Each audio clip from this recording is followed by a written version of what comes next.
Chilling tales for dark nights.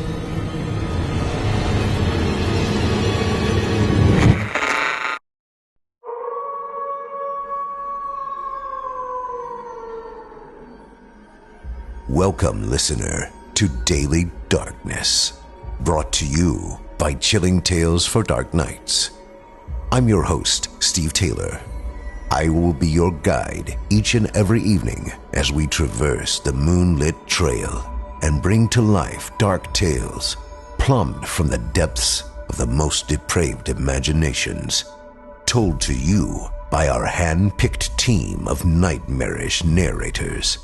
Settle in, grab your safety blanket, and brace yourself. It's time to turn off the lights and turn on the dark.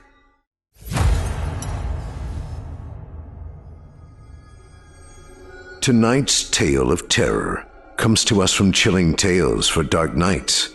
If you enjoy what you hear, you can listen to more of them on their YouTube channel of the same name at their website, chillingtalesfordarknights.com, or on Spotify.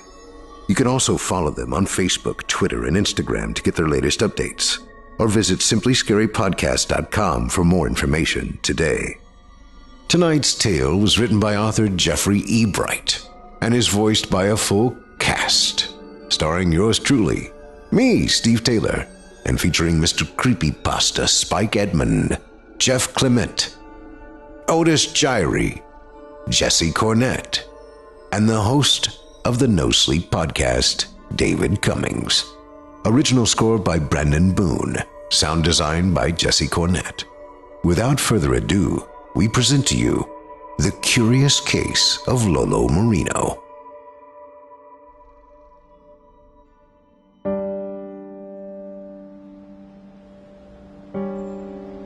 My name is Detective Matthew Prasa. I've been a cop for close to 3 decades. For the last few years, I've worked in the 8th Precinct Homicide Division. A staff of around 250,000 people can't compete with the murder rate of New York City, but we see our fair share of cases. To be honest, homicides are usually easy to solve. You don't have to look too far to find a killer because most victims meet their maker at the hands of someone they know. It is a rare circumstance when a murder is perpetrated by a complete stranger. I pride myself that every case I've worked resulted in a conviction. I've been batting 1,000 my entire career. I was, however, about to open a case that was beyond the typical run-of-the-mill fare. I received a call from dispatch before I had even left my house. Well, house might be a generous term for the shitty little brick 2-bedroom ranch I was forced to live in after the divorce. At least the rent was affordable. Anyway, the call came in that a body had been found in an alley next to Callahan's place off Robinson Avenue. Since dead bodies normally don't go anywhere until the meat wagon comes calling, I stopped off for a morning coffee and made the crime scene 15 minutes later.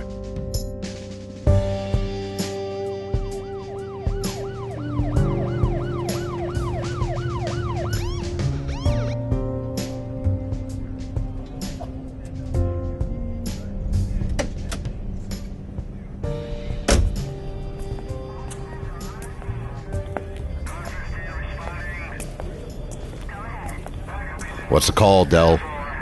I asked the patrolman on scene as I slipped under the yellow tape. "He's still dead." He shrugged. "Nice grade, Detective." "Get bent, Del." I stroked my newly grown mustache-beard combo. "You wish you had it so good." Immediately, I noticed that there were no evidence markers littering the alleyway, only a crushed, bloody, corrugated refrigerator box. No discarded weapons, no shell casings. Whatever the killer used, he packed it out when he fled the scene. "Jimmy," I got the attention of the CSI photographer. "Are we good to go?" "Yeah, we're, done here." He was distracted, looking at the digital pictures he had just taken.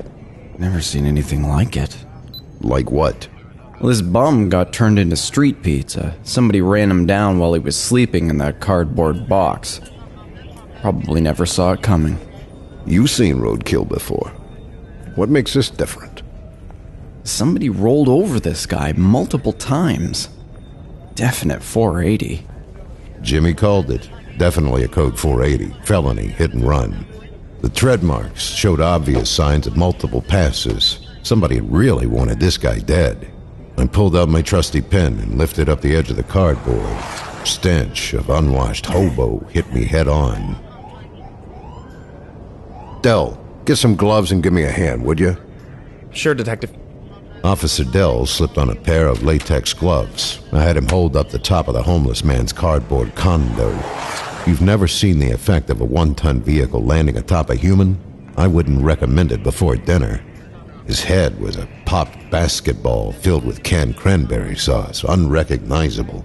The rib cage was most likely touching his spine by the ruptured organs spilling from the chest cavity. Clean bone, broken in several places, protruded from his limbs. From my initial observation, Jimmy was wrong about one thing. This poor bastard knew what was happening when he died. I carefully picked through his clothing and was rewarded with an expired driver's license that he had tucked in his coat pocket. Holy shit. What is it, Detective? I know this guy. The victim's name was Reginald Ingeloob. Reggie was a cop, but he had been kicked off the force over a decade ago. I spent a little time with him on the Vice Squad before I transferred to homicide. I wouldn't say he was a dirty cop, but he was lazy and sloppy. The story I got was that Reggie lost a kilo of blow and a couple $1,000s from a big bust. Since nobody could prove the allegations, he was put on administrative leave, where he proceeded to solicit sex for drugs from a high school girl. Temporary leave became a permanent vacation and would have ended in an extended stay at the Gray Bar Hilton had it not been for the police chief wanting to avoid a serious media black eye. Now, Reggie Ingeloob ended his inglorious life as a splatter in an alley that reeked of rotting food and car exhaust. Whatever sins he committed in the past, he didn't deserve a death like this. Nobody does. Hey, have the techs cross-check his prints with the PD personnel database first. I passed the back driver's license to Dell. I got a feeling it'll save some time. Sure thing, Detective. Contrary to all the TV shows about detectives, there wasn't much to do once the ME picked up the body. The homeless shelters I canvassed vaguely remembered him. He mostly kept to himself, drank a bit, never stayed longer than a night or two when the weather got bad. Although some of his fellow street urchins admitted seeing Reggie the day of his murder, they didn't know much about that night. Before he hit the streets, Reggie was a dedicated bachelor, so there was no family to interview. If there were no family or friends to speak of, who did it? It wasn't likely to have been another homeless person because bums rarely own cars. Besides, the tire marks were from a car with good tread, so who would want to repeatedly run over a disgraced ex-cop? After an eventful day of questions and no answers, I hung it up and headed home. Of course, I kept thinking about Reggie. As I drove, I tried to think of whether a former buddy in the department might have had a grievance with Reggie. Nah, that was as much a dead end as the cul-de-sac where I now lived. Seriously, what cop would wait a decade for revenge? Cops by nature are not very patient people. Sad but true. I tried to distract myself counting all the for sale yard signs that covered my street like wild dandelions. Talk about suburban blight.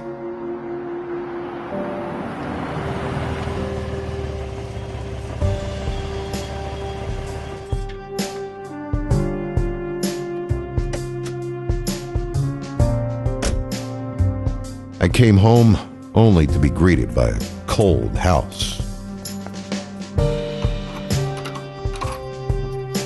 Not emotionally cold, temperature cold. Every older home has its quirks, and this house definitely had its share. The pilot for the gas furnace had gone out again. That meant I had to restart the pilot on the ancient water heater, too. I guess I'm lucky I didn't have to venture into some spider-infested basement. The house is built like every typical 40s-style ranch. One floor, no basement or attic. All I had to do was open the service closet in the kitchen and spark the pilot lights on the rusting equipment. Even though I stopped smoking a year ago, I was glad I kept a few spare lighters for such an occasion. Maintenance done, I poured myself a glass of bourbon and sipped on it while the drone of Sports Center lulled me to sleep. Still, I couldn't prevent murder scenarios from bouncing around my dreams.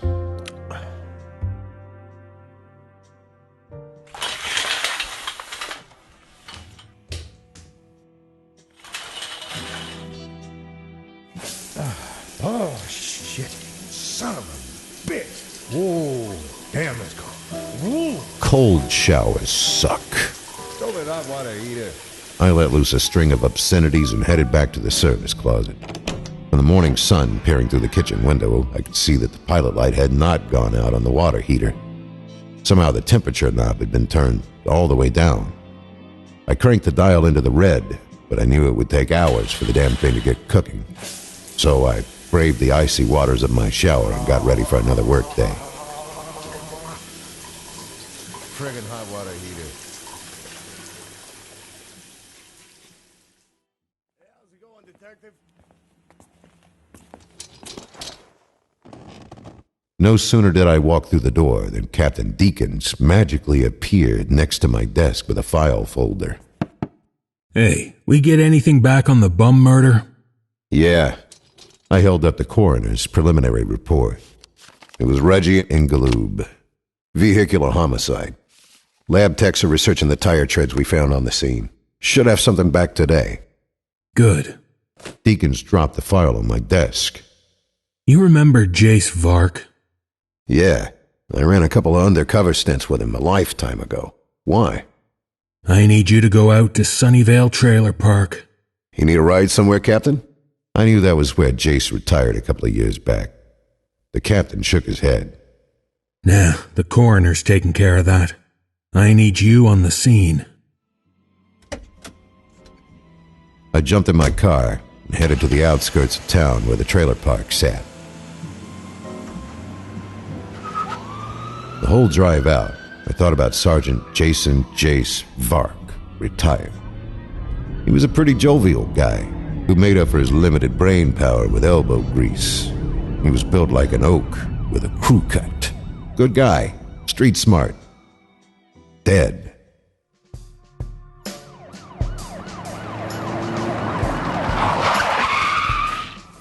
I pulled up to the smoldering remains of Vark's trailer. Pieces of double-wide aluminum siding were scattered in a wide berth. Fire Chief Kelly and his crew were already sifting through the burnt rubble for clues. What do you say, Chet? Hey, Matt. Chet Kelly tipped his helmet back. There was a fire. Good one. Yeah, I see that. Any guess how it started? Ah. Kelly looked at me with a deadpan expression. Care to share? This was the regular routine in the police-firefighter relationship. Antagonizing each other was in our DNA. Well, He began in his usual cops are idiots tone. what we have here is a complete burn. That means it took less than an hour before that trailer was completely engulfed. Under normal conditions, a trailer like this could go up that quickly, but it's unlikely. He offered me a piece of wood to sniff. Smell that? I nodded. Accelerant. Gasoline? Nope. Do you feel a little tickle in your throat? It's not a reaction to the burnt wood. It's your airway reacting to the accelerant, which, in this case, happens to be turpentine. And as we know, turpentine is resin made from pine trees. A petroleum-based accelerant like gasoline, well, it has to rely on its surroundings or it evaporates quickly. Turpentine, on the other hand, also burns hot and fast, but the resin base allows it to burn longer. Fascinating. So we're looking at arson. What's with the dispersal pattern? Wait, you had a propane stove, right? We might make a decent investigator out of you yet. Chief Kelly slapped me on the back. Must have been full. When it hit that tank, boom. He illustrated by making a mushroom cloud with his stubby hands. Trailer blown down. He added a laugh. Thanks, Chet, but I think I'll stick to police work and let you guys play in the dirt.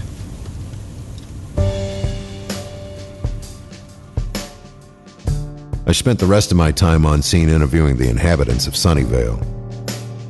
The balding park manager and his shirtless lackey were of no help.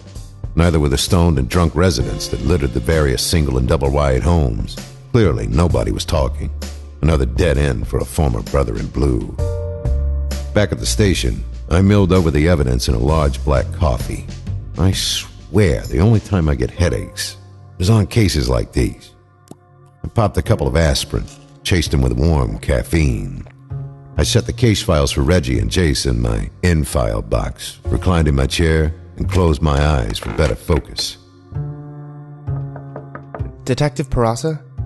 My eyes popped open to Officer Dell standing by my desk with a file in hand. What you got, Dell? The medical examiner thought you should see this. He held out the file. I took the file with a sour look. How about you tell me what it says so I don't have to hunt for my reading glasses? I know you peeped. The coroners found a correlation between the two victims, Engelib and Vark. What did he find? Dell smiled knowingly. It's not what he found. It's what he didn't find. Cryptic much? Officer spilled the beans like a kid describing his new Christmas toys to friends. The vehicular assault and the fire were the official cause of death. But their hearts were removed. Dell paused and leaned toward me. And they're missing pieces.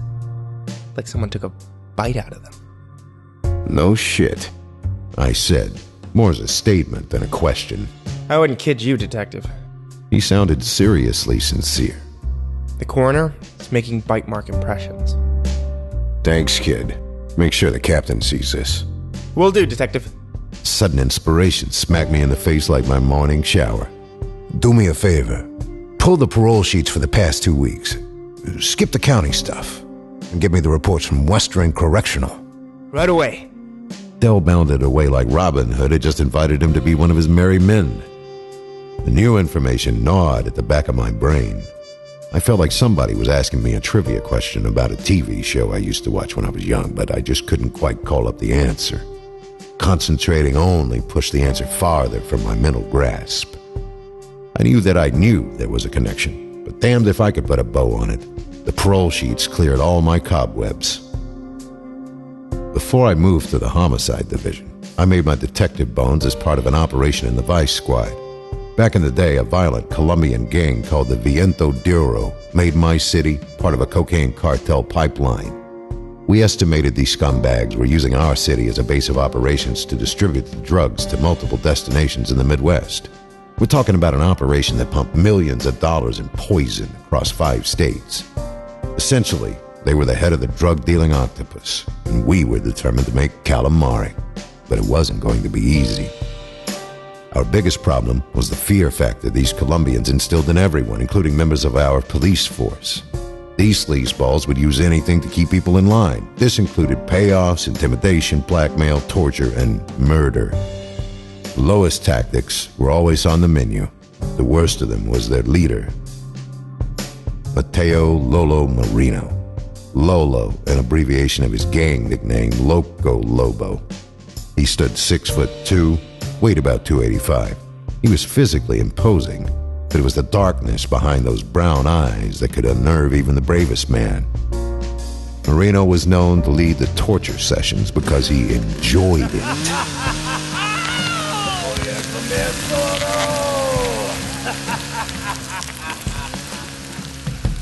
Pain in the eyes of his victims was his drug. When the bodies began to pile up, we knew he was addicted, and nothing could ever satiate his appetite, except death or jail.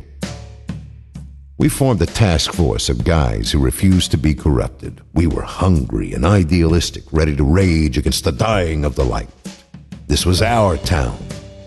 If we failed, anything we had worked to achieve and everything the badge meant would be as useful as a car with square wheels. I joined Engelib, Vark, and a select few to set the wrongs to right.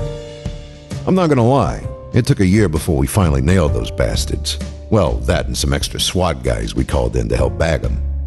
I can't tell you how satisfying it was when the 3 of us took the stand as witnesses for the prosecution. Our case was ironclad, and Moreno could only sit at the defendant's table grinding his teeth. When the gavel fell, Moreno hurled vengeful curses at us as they dragged him away to serve what we thought would be a lifetime in maximum security. The court bailiffs could barely restrain this monster of a man. Apparently, we were wrong. 5 days before Ingelow was murdered, the Ninth Circuit Court quietly overturned his conviction on grounds of evidence tampering. Moreno was free on a technicality, and he wasted no time in his quest to fulfill the bloody promises he made in court a decade prior. How do I know Moreno was the killer? Easy. The heart removals.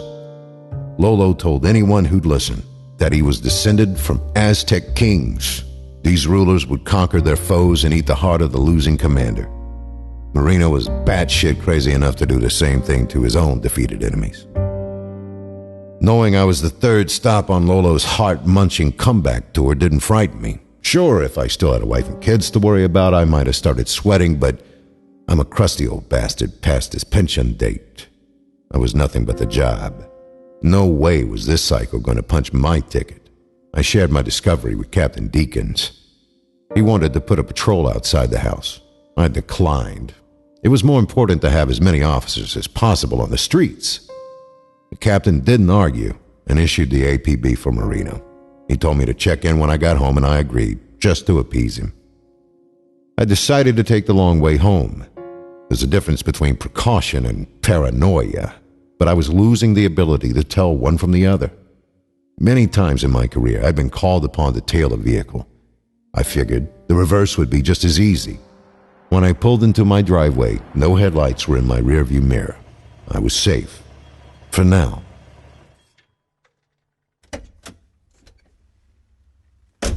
Needless to say, I didn't waste any time keying open my front door and turning the deadbolt.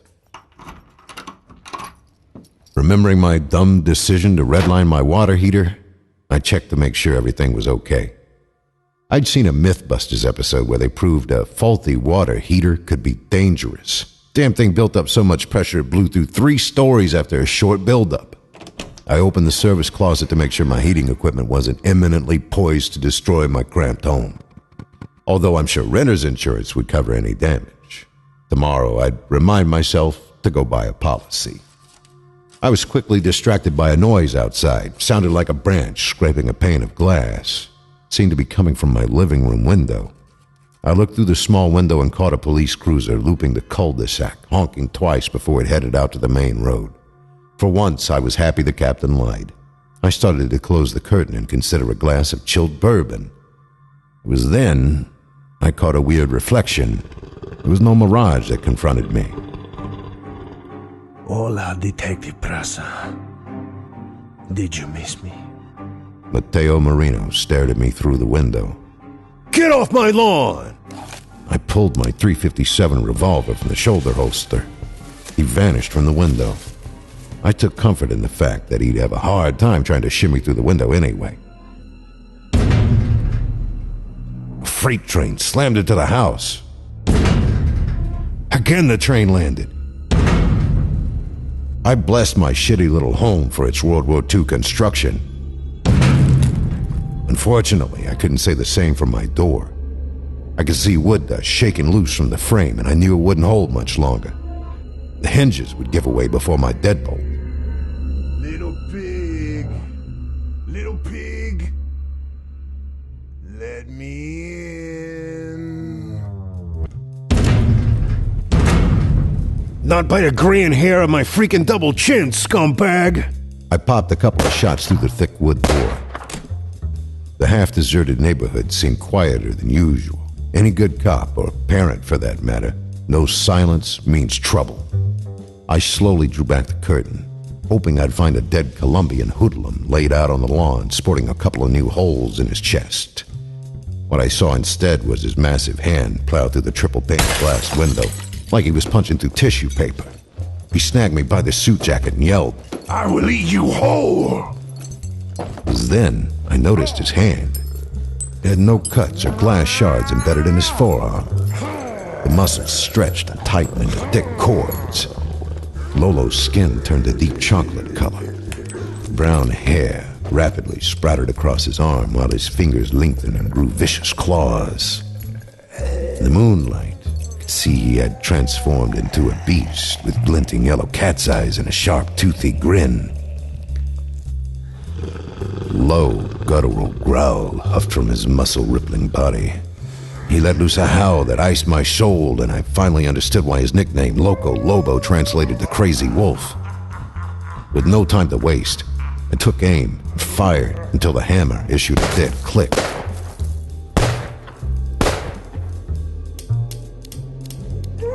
Lolo stood there laughing, not a scratch on him. I knew I was not that bad of a shot. I flipped open the cylinder, shook out the shell casings, and reloaded. When I looked through the broken window, he was gone. More damn silence. Not sure if this was the calm before the storm, or if I was in the eye of the hurricane, but it was time to take the offense. If this was the OK Corral, then I was going to be Wyatt fucking Earp. Hey, Lolo! I yelled at the broken window. You're even dumber than I remembered. A real criminal mastermind would have tried the back door first. I could hear movement outside.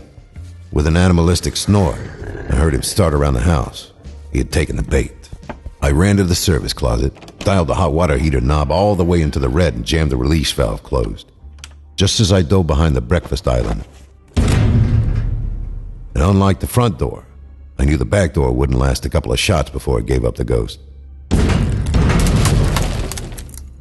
Pieces of the flimsy door exploded into the house with such force that some jagged splinters embedded into the drywall. In the doorway, the massive beast stood, nostrils flaring, eyes filled with the fires of hell itself. I leveled my gun and took advantage of the partial coverage the breakfast island afforded. Hold it right there, hairball.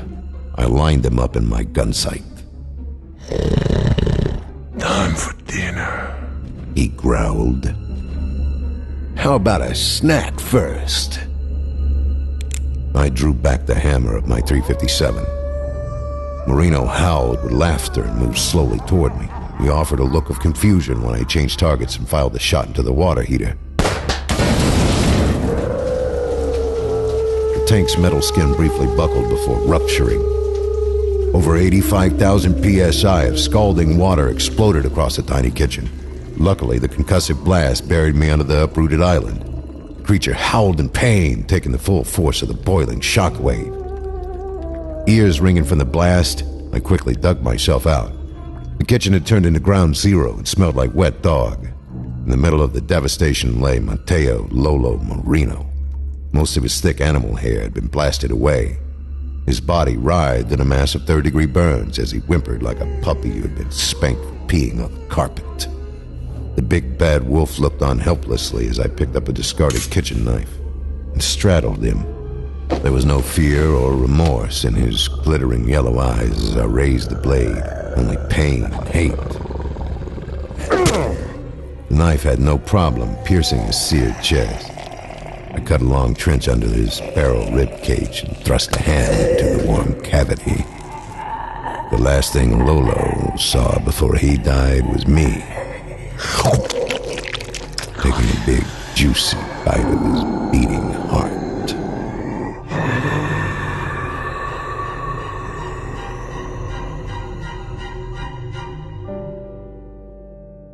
The aftermath was, to say the least, complicated. Captain Deakins had no idea how to write it up without drawing every paranormal investigator and Bigfoot hunter in the Midwest, so we decided to pretend all the supernatural stuff never happened. We explained the damage away as a tragic accident caused by a faulty hot water heater. The home invasion, Lolo's transformation, and the details surrounding his death were never recorded. We quietly had Moreno's body cremated. That pretty much tied a bow on that, and we were back to chasing real-life perps. Well, not all of us. I was homeless. The little brick house was still structurally sound, but contractors estimated 6 to 8 months to repair the extensive interior damage. I didn't let it get to me. I got flooded with invites from friends for a temporary crash pad. The best of these came from a cute little number who worked down in the records department. Officer Locks had a little place on the lake with a spare guest house. She said I was welcome to stay as long as I liked. It sounded perfect for a much-needed vacation from the grind, so I decided to take Goldie up on her generous offer.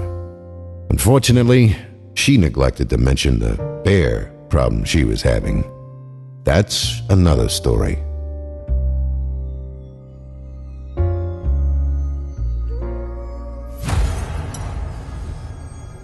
Thank you for joining us tonight. You've been listening to Daily Darkness and our presentation of The Curious Case of LoLo Moreno by Jeffrey Ebright. Brought to you this evening with the kind permission of Chilling Tales for Dark Nights. We'll tell you a bit more about Chilling Tales for Dark Nights in a moment. But first, don't forget to subscribe to Daily Darkness on your favorite podcast app and get your dose of the macabre delivered to you every day. And of course, leave a review and a 5-star rating. It means a lot to us and everyone involved. Now, allow me to tell you more about Chilling Tales for Dark Nights. Chilling Tales for Dark Nights has been producing high-quality audio horror entertainment with full casts and original scores since 2012. If you enjoyed what you heard, once again, you can listen to more of them on their YouTube channel of the same name, on Spotify, or at their website, chillingtalesfordarknights.com, where you can sign up today to become a patron and get access to their entire ad-free audio archive and extended podcast episodes. If you decide to check them out on YouTube, don't forget to subscribe and hit the bell notification icon to get updates in your inbox. And if listening on Spotify, please hit the follow button to show your support there. And of course, don't forget to connect with them on Facebook, Twitter, and Instagram to get their latest updates and let them know what you think.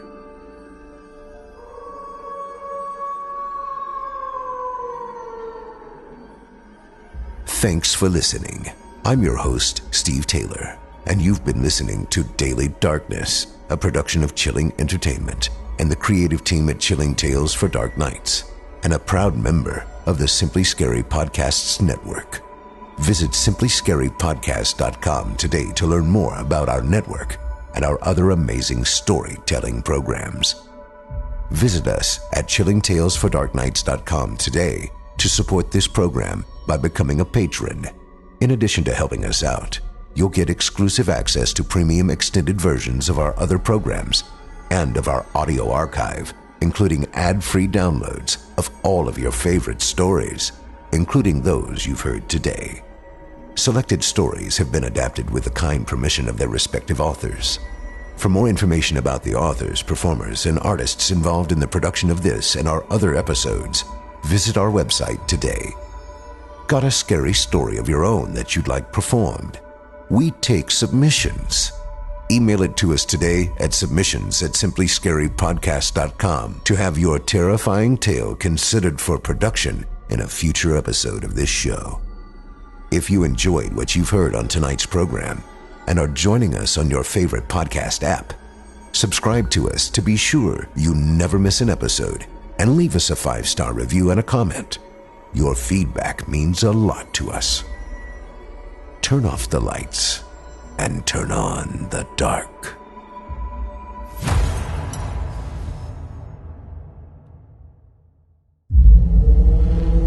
Chilling Tales for Dark Nights.